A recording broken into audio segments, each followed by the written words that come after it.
Hi all, എല്ലാവരും കാത്തിരുന്ന നോട്ടിഫിക്കേഷനാണ് irrigation എന്ന് പറയുന്നത്. നമ്മൾ അതുപോലെ തന്നെ കാത്തിരുന്നതായിരുന്നു PWD. എന്നാൽ PWDയുടെ എക്സാം ഡേറ്റ് വളരെ വേഗത്തിൽ വന്നതുകൊണ്ട് തന്നെ നമുക്ക് റിവിഷനുള്ള ടൈം മാത്രമാണ് കിട്ടിയത്. നിങ്ങൾക്കറിയാം, നിങ്ങൾ എത്ര ക്രൂഷ്യലായിട്ട് അപ്ലൈ ചെയ്ത് കാത്തിരുന്ന ഒരു നോട്ടിഫിക്കേഷനാണ് PWD. അപ്പോൾ PWD നമ്മൾ പ്രതീക്ഷിക്കാതെ പെട്ടെന്ന് എക്സാം വന്നു. പക്ഷേ ഇലക്ഷൻ വന്നതുകൊണ്ട് നമ്മുടെ എക്സാം മാറ്റി നമുക്ക് ഫെബ്രുവരിയിലേക്ക് വെച്ചു. എന്നാലും നമുക്ക് അഡീഷണലി ഒരു 1.5 മാസം മാത്രമാണ് എക്സ്ട്രാ കിട്ടിയത്. ഈ 1.5 മാസം എന്ന് പറയുന്നത് നിങ്ങളുടെ പ്രിപ്പറേഷനിൽ എത്രത്തോളം ഗുണം ചെയ്തു എന്നുള്ളത് നിങ്ങൾ തന്നെ സ്വയം ഇവാലുവേറ്റ് ചെയ്ത് നോക്കാം. അങ്ങനെ നമ്മൾ ആ ഒരു പ്രശ്നത്തിൽ അല്ലെങ്കിൽ ആ ഒരു വിഷമത്തിൽ ഇരുന്നപ്പോഴാണ് PSC നമുക്ക് ന്യൂ ഇയർ ആയിട്ട് അല്ലെങ്കിൽ ന്യൂ ഇയറിന് തൊട്ട് മുന്നേ ആയിട്ട് ഒരു ഗിഫ്റ്റ് ആയിട്ട് ഇറിഗേഷൻ നോട്ടിഫിക്കേഷൻ വന്നത്. ഇറിഗേഷൻ എന്ന് പറയുന്നത് PWD പോലെ തന്നെ നമുക്ക് വേക്കൻസികൾ ഉണ്ടാവാൻ സാധ്യതയുള്ള ഒരു പോസ്റ്റാണ്. അപ്പൊ ഇറിഗേഷന്റെ നോട്ടിഫിക്കേഷൻ വന്നു, നിങ്ങൾ അപ്ലൈ ചെയ്തിരിക്കുകയാണ്. നമുക്ക് PSC 2026 എക്സാം കലണ്ടർ പബ്ലിഷ് ചെയ്തത്. ഈ എക്സാം കലണ്ടറിൽ അതുവരെ വന്ന എല്ലാ നോട്ടിഫിക്കേഷൻസിന്റെയും എക്സ്പെക്ടഡ് ഡേറ്റ് ഓഫ് എക്സാമും PSC പബ്ലിഷ് ചെയ്തു.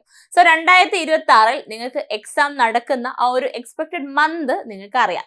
അപ്പം ഇറിഗേഷൻ എന്ന് പറയുന്ന പ്രധാനമായ ഒരു പോസ്റ്റിന്റെ എക്സാം എന്ന് പറയുന്നത് നമുക്ക് ഇനി കാൽക്കുലേറ്റ് ചെയ്യുകയാണെങ്കിൽ 6-7 മാസത്തിനുള്ളിൽ നടക്കാൻ ചാൻസ് ഉണ്ട് എന്നതിന് ഒരു 95% നമുക്ക് ഉറപ്പായിട്ടുണ്ട്.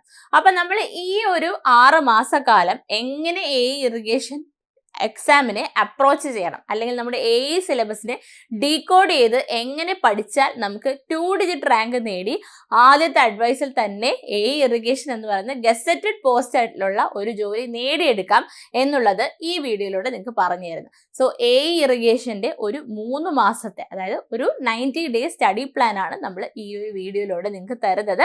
ആൻഡ് നിങ്ങൾക്ക് അറിയാം, നിങ്ങൾക്ക് ഒരു 6 മന്ത് സ്റ്റഡി പ്ലാൻ ആക്ച്വലി ആവശ്യമാണ്. 6 മന്ത് സ്റ്റഡി പ്ലാനിൽ 3 മാസം നമ്മൾ പഠിക്കുകയും ബാക്കി 3 മാസം റിവൈസ് ചെയ്യുകയും ചെയ്യാം.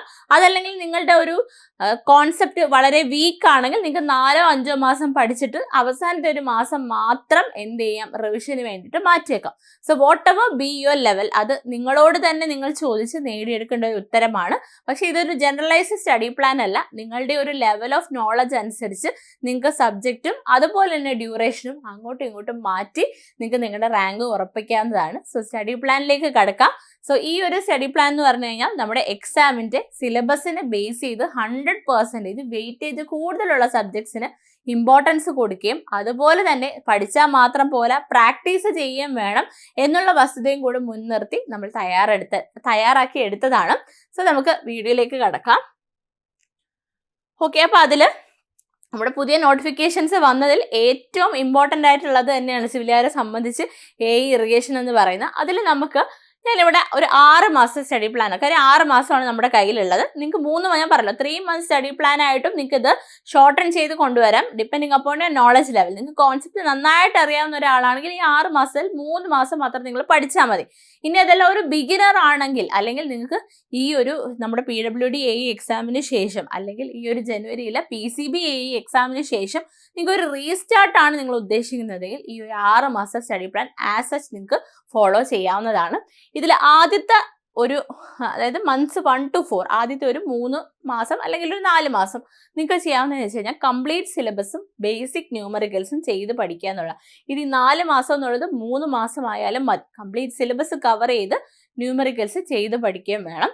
ദെൻ 5ാമത്തെ മാസം നിങ്ങൾ ചെയ്യേണ്ടതെന്ന് വെച്ച് കഴിഞ്ഞാൽ റിവിഷനും, അതുപോലെ തന്നെ ഈ പഠിച്ച റിവിഷനും, അതുപോലെ തന്നെ നമുക്ക് ഈ ബേസിക് ന്യൂമറിക്കൽസ് ആദ്യം ചെയ്തതിൻ്റെ അഡ്വാൻസ്ഡ് ന്യൂമറിക്കൽസും, പിന്നെ വീക്ക് ആയിട്ടുള്ള ഏരിയാസ് നിങ്ങളൊന്ന് സ്പോട്ട് ചെയ്ത് അല്ലെങ്കിൽ ഐഡന്റിഫൈ ചെയ്ത് അത് റെക്ടിഫൈ ചെയ്യാൻ എന്ത് ചെയ്യണം എന്നുള്ളതാണ് നോക്കേണ്ടത്.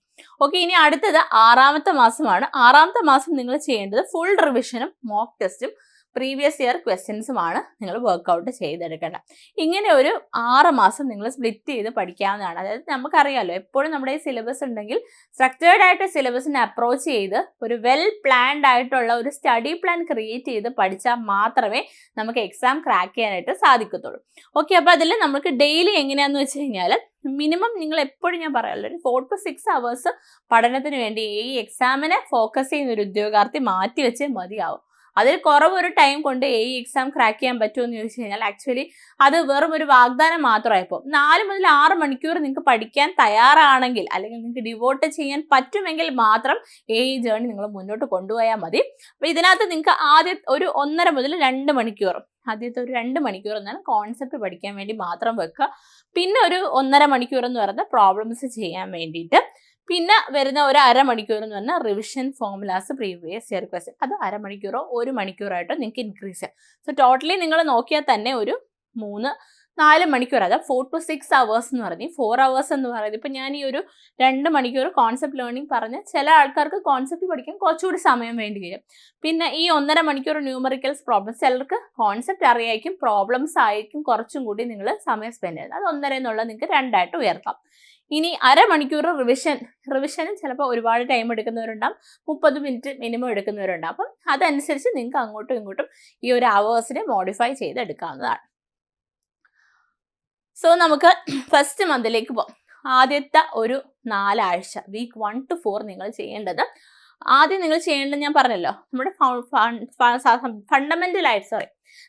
ഫണ്ടമെന്റൽ ആയിട്ടുള്ള സബ്ജക്ട്സിന്റെ ഫൗണ്ടേഷൻ ഉണ്ടാക്കി എടുക്കുക എന്നുള്ളതാണ് ആദ്യത്തെ വീക്ക് നിങ്ങൾ ചെയ്യേണ്ടത്. അപ്പോൾ വീക്ക് 1 to 2 നമ്മൾ സ്ട്രെങ്ത് ഓഫ് മെറ്റീരിയൽസ് നിന്ന് തുടങ്ങുവാണ്. സ്ട്രെങ്ത് ഓഫ് മെറ്റീരിയൽസ് നിങ്ങൾ വരുന്ന സമയത്ത് എന്തെങ്കിലും, ഫോർ എക്സാമ്പിൾ നമുക്ക് ബെൻഡിങ് ചാപ്റ്ററിലേക്ക് കയറുമ്പോഴത്തേക്ക് centre of gravity, moment of inertia ഒക്കെ വേണം. അപ്പോൾ അത് നിങ്ങൾക്ക് അതിനെക്കുറിച്ച് വലിയ ധാരണയില്ലാത്ത ആൾക്കാരാണെങ്കിൽ വിഷമിക്കേണ്ട, എഞ്ചിനീയറിംഗ് മെക്കാനിക്സ് ഒന്ന് പഠിച്ചിട്ട് സ്ട്രെങ്ത് ഓഫ് മെറ്റീരിയൽസ് പഠിക്കാം. എഞ്ചിനീയറിംഗ് മെക്കാനിക്സ് നമ്മുടെ സിലബസിൽ പറഞ്ഞിട്ടില്ലെങ്കിൽ പോലും സ്ട്രെങ്ത് ഓഫ് മെറ്റീരിയൽസ് പഠിക്കാൻ നമുക്ക് ആരെ ആവശ്യമുണ്ട്? എഞ്ചിനീയറിംഗ് മെക്കാനിക്സ് ആവശ്യമാണ്. ഇനി അതിനുശേഷം നമുക്ക് സ്ട്രെങ്ത് ഓഫ് മെറ്റീരിയൽസിൽ stress strain, elastic constants, bending moment, SFD, ഇതൊക്കെ നിങ്ങൾക്ക് ആ ഒരു ഓരോ ആഴ്ചയിലും ഓരോ ടോപ്പിക് വീതം പഠിക്കാം. ബെൻഡിങ് സ്ട്രെസ്സും ഷിയർ സ്ട്രെസ്സും ഒരുമിച്ച് പഠിക്കാം, ബിക്കോസ് ഷിയർ സ്ട്രെസ് വളരെ ചെറിയ ടോപ്പിക്കാണ്. Then torsion, deflection of beam, columns and bucklings. ഇനി ഇതെല്ലാ ടോപ്പിക്കും ഓരോ ദിവസം ഇട്ട് കഴിഞ്ഞാൽ നിങ്ങൾ വിചാരിക്കും ഭയങ്കര എളുപ്പമാണല്ലോ ടോർഷൻ, ഒരു ദിവസം ഫോർമുല മാത്രം പഠിച്ചു പോരാ. അതിനകത്തുനിന്ന് ആ ഒരു ദിവസം നിങ്ങളിപ്പോൾ ഒരു മണിക്കൂർ കൊണ്ട് ആ വീഡിയോ കണ്ട് തീർത്തു എന്ന് വിചാരിക്കാം ടോർഷൻ്റെ. ബാക്കി കിട്ടുന്ന സമയം എന്ത് ചെയ്യുക? ഈ ടോപ്പിക്കിന് റിലേറ്റഡ് ആയിട്ടുള്ള പ്രോബ്ലംസ് ചെയ്യണം. അതാണ് എല്ലാ ദിവസവും ന്യൂമറിക്കൽസ് ചെയ്തിരിക്കാം ഈ ഒരു ടോപ്പിക്കിൽ. ഓക്കെ, അടുത്തത് വീക്ക് 3 to 4 ആണ്. നമ്മൾ പോകുന്നത് സ്ട്രക്ചറൽ അനാലിസിസിലേക്കാണ്. അതിൽ നമുക്ക് ട്രസ് അനാലിസിസ് ഉണ്ട്, then energy methods, virtual work, moving load, ILD, arches ഒക്കെ ഒരു ദിവസം പഠിക്കാനില്ല. അപ്പം നിങ്ങൾ മോസിലുള്ള ഏതെങ്കിലും ടോപ്പിക് ഇവിടെ റിവിഷൻ ആഡ് ചെയ്ത് കൊടുക്കാം. Okay, then indeterminate structure, slope deflection, moment distribution method, then 3 moment equation, അതുപോലെ തന്നെ കാനീസ് മെത്തേഡ്. ഇത്രയും ചെയ്യുമ്പോഴത്തേക്ക് നമ്മുടെ 10 മാർക്ക് നമ്മുടെ കയ്യിലായി. ആദ്യത്തെ മൊഡ്യൂൾ നമ്മൾ കവർ ചെയ്ത് കഴിഞ്ഞു.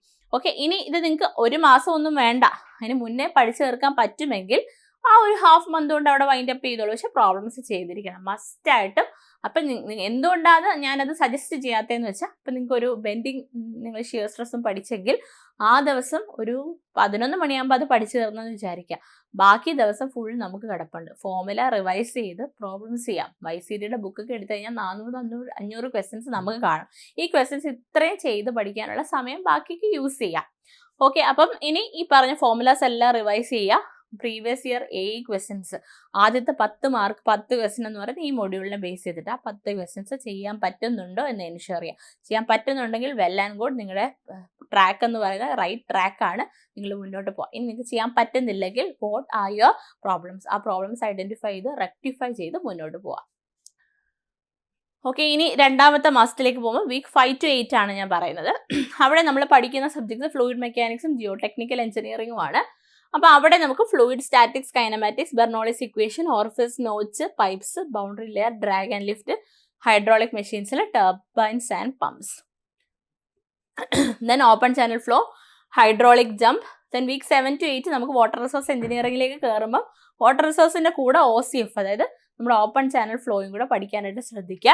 ഹൈഡ്രോളജി, ഇറിഗേഷൻ, ഗ്രൗണ്ട് വാട്ടർ, വെല്ല്, റിസർവോയേഴ്സ് ഈ മാസത്തിനുള്ളിൽ. അപ്പം ഞാനിതിപ്പോൾ ജസ്റ്റ് വാട്ടർ റിസോഴ്സും നമ്മുടെ ഫ്ലൂയിഡ് മെക്കാനിക്സ് മാത്രമേ പറഞ്ഞുള്ളൂ. ഫ്ലൂയിഡ് മെക്കാനിക്സിൽ ഇപ്പം നിങ്ങൾ നോക്കിയാൽ ഫ്ലൂയിഡ് സ്റ്റാറ്റിക്സ് ആൻഡ് കൈനമാറ്റിക്സ് പഠിച്ച് തീരാൻ ഒരു ഹാഫ് ഡേ മതി. ബാക്കി പ്രോബ്ലംസ് ചെയ്ത് കഴിഞ്ഞാലും ജിയോ ടെക്നിക്കലിൻ്റെ കുറച്ച് ടോപ്പിക്സ് നമുക്കിവിടെ മിക്സ് ചെയ്യാം. സോ ജിയോ ടെക്നിക്കലിൻ്റെ ടോപ്പിക്സ് നിങ്ങളുടെ ഒരു നോളജ് അനുസരിച്ച് ഇതിൻ്റെ കൂടെ ക്ലബ് ചെയ്ത് പഠിക്കണം. ഓക്കെ, ദെൻ നമുക്ക് ഫോർമുല റിവിഷനും ന്യൂമറിക്കൽ പ്രാക്ടീസും ആ ഒരു മാസം തീരുമ്പോഴത്തേക്ക് നടന്നിരിക്കണം ഈ സബ്ജക്ട്സിൻ്റെ. ദെൻ മന്ത് 3 എന്ന് പറയുന്നത് വീക്ക് 9 to 12 ആണ്. അവിടെ എൻവയോൺമെൻറ്റലും സർവേയിങ് ആണ് നമ്മൾ പഠിക്കുന്നത്. എൻവയോൺമെൻറ്റൽ ടോപ്പിക്സ് ജസ്റ്റ് സ്പ്ലിറ്റ് ചെയ്ത് നിങ്ങളുടെ ഒരു ലെവൽ അനുസരിച്ച് ചെയ്യാം. അതിൻ്റെ കൂടെ സർവേയിങ്ങിലെ ടോപ്പിക്സ് കൂടെ ക്ലബ് ചെയ്തിടാനായിട്ട് മറക്കരുത്. ഓക്കെ, ഡിസൈൻ ബേസ്ഡ് ക്വസ്റ്റ്യൻസും ചെയ്ത് പഠിക്കുക. ഓക്കെ, ആഫ്റ്റർ ദാറ്റ് നിങ്ങൾക്ക് വരിക സർവേയിങ് ആൻഡ് ക്വാണ്ടിറ്റി സർവേയിങ് ആണ്. അപ്പോൾ സർവേയിങ്ങിൻ്റെ കുറച്ച് ടോപ്പിക്സ് അവിടെ പഠിച്ചിട്ട് ബാക്കി levelling, contouring, area volume calculation, theodolite, errors, പിന്നെ എസ്റ്റിമേഷൻ, ഇത് രണ്ടും ക്ലബ് ചെയ്ത് പഠിക്കും. അത്രയും സമയം ഇതിനു വേണ്ടി കളയരുത്. ഒരൊറ്റ ആഴ്ചയെ നമുക്കുള്ളൂ. ഞാൻ കാരണം വെച്ചാൽ വെയിറ്റേജ് കുറവായതുകൊണ്ടാണ് ഇത്രയും കുറവ് ടൈം ഇട്ടിരിക്കുന്നത്. ഓക്കെ, ഇനി ലാസ്റ്റ് 4th മന്ത് എടുക്കുമ്പോഴത്തേക്ക് നമുക്ക് ഡിസൈൻ ആണ്. ഡിസൈൻ പ്ലസ് ബിൽഡിംഗ് കൺസ്ട്രക്ഷൻ ആണ്. ഏറ്റവും കൂടുതൽ വെയിറ്റേജ് ഉള്ളതാണ്. 40 മാർക്കാണ് നമുക്കുള്ള. 40% മാർക്ക് ഡിസൈഡ് ചെയ്യുന്ന മൊഡ്യൂളാണ്. അതുകൊണ്ട് തന്നെ ലിമിറ്റ് സ്റ്റേറ്റ്, ബീംസ്, ഞാൻ ബീംസ് മാത്രമേ ഇട്ടിട്ടുള്ളൂ. 1 way and 2 way slab, column, footings, ഓരോ ഡിസൈൻ മാത്രമേ ഇട്ടിട്ടുള്ളൂ. ഭയങ്കര ഹൈ വെയിറ്റേജ് ആയിട്ടുള്ള ഏരിയ ആണ്. സോ മാക്സിമം ടൈം ഇവിടെ കൊടുത്തോളൂ. പിന്നെ സ്റ്റീൽ എടുക്കുക. സ്റ്റീൽ എടുക്കുമ്പോഴത്തേക്ക് സ്റ്റീലിൻ്റെ ഓരോ ടോപ്പിക്സ് സ്പ്ലിറ്റ് ചെയ്തിട്ടിട്ടുണ്ട്. IS കോഡ് സ്പെഷ്യലി മെൻഷൻ ചെയ്ത് പഠിക്കുക. ഇതിൻ്റെ കൂടെ നിങ്ങൾക്ക് എന്ത് ചെയ്യാം, നിങ്ങളുടെ ബിൽഡിംഗ് മെറ്റീരിയൽസിൽ ഇപ്പം ഒരു ദിവസം ബീം പഠിച്ച ദിവസം തന്നെ നിങ്ങൾക്ക് വേണമെങ്കിൽ ടിമ്പർ എടുത്ത് പഠിക്കാം. അതിൻ്റെ കൂടെ ബ്രിക്ക് പഠിക്കാം. അങ്ങനെയുള്ള സിമ്പിൾ ആയിട്ടുള്ള ബിൽഡിംഗ് മെറ്റീരിയൽസ്, ബിൽഡിംഗ് കൺസ്ട്രക്ഷൻ്റെ ടോപ്പിക്സും ആഡ് ചെയ്ത് പഠിച്ചിരിക്കണം. ഓക്കെ, ദെൻ ജിയോ ടെക്നിക്കൽ എഞ്ചിനീയറിംഗിന് ഓൾറെഡി ഞാൻ അവിടെ ആഡ് ചെയ്തിട്ടുണ്ട്. പക്ഷെ അവിടെ ഞാൻ പറഞ്ഞല്ലോ, ഫ്ലൂയിഡ് മെക്കാനിക്സ് പഠിച്ചു തീരുന്നതിനും പ്രോബ്ലംസ് ചെയ്യുന്നതിനും അനുസരിച്ച് മാത്രം ജിയോ ടെക്നിക്കൽ പഠിച്ചാൽ മതി. നമ്മളിവിടെ ഒരു ആഴ്ച ജിയോ ടെക്നിക്കലിന് വേണ്ടി ഇട്ടിട്ടുണ്ട്. പക്ഷെ ഒരാഴ്ച പോരാ. അതുകൊണ്ടാണ് അവിടെയും കൂടെ ജിയോ ടെക്നിക്കൽ ആഡ് ചെയ്തിട്ടുള്ളത്. ടോപ്പിക്സ് ഞാൻ അവിടെ മെൻഷൻ ചെയ്തിട്ടില്ല.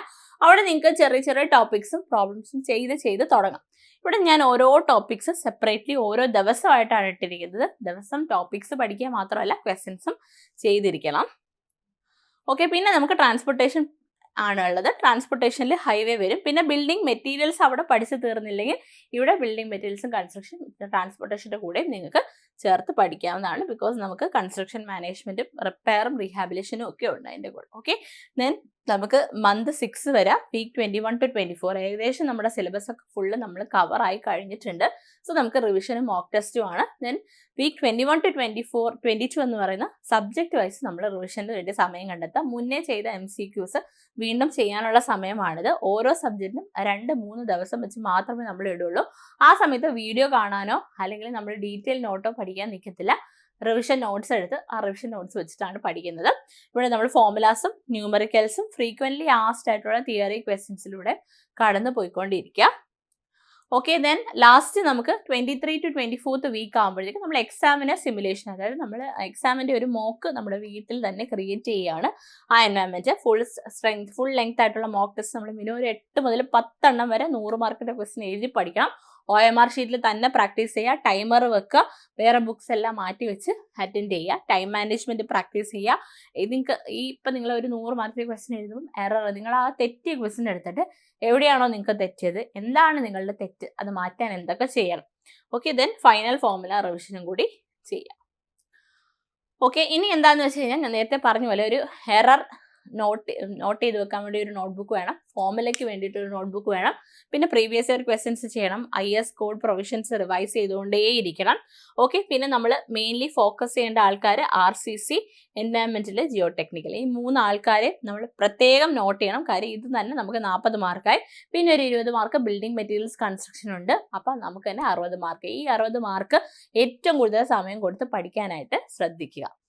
ഓക്കെ, അപ്പോൾ ഈ രീതിയിൽ നിങ്ങളുടെ ഒരു പഠനം പ്ലാൻ ചെയ്ത് നിങ്ങൾക്ക് സിലബസ് ഒന്ന് ഡീകോഡ് ചെയ്ത് കൊണ്ടുപോയി കഴിഞ്ഞാൽ കുറച്ചും കൂടി എളുപ്പത്തിൽ സിലബസ് നിങ്ങൾക്ക് മനസ്സിലാക്കി അല്ലെങ്കിൽ സിലബസ് ഫോക്കസ് ചെയ്ത് ഇറിഗേഷൻ എന്ന സ്വപ്ന ജോലി നേടിയെടുക്കാം. മാത്രമല്ല നമ്മൾ എൻട്രിയിൽ ഇറിഗേഷൻ കോഴ്സസ് അവൈലബിൾ ആണ്. നമുക്ക് കൂടുതൽ ഡീറ്റെയിൽസ് അറിയാനായി താഴെ സ്ക്രോൾ ചെയ്തു പോകുന്ന നമ്പറിൽ കോൺടാക്ട് ചെയ്താൽ മതി.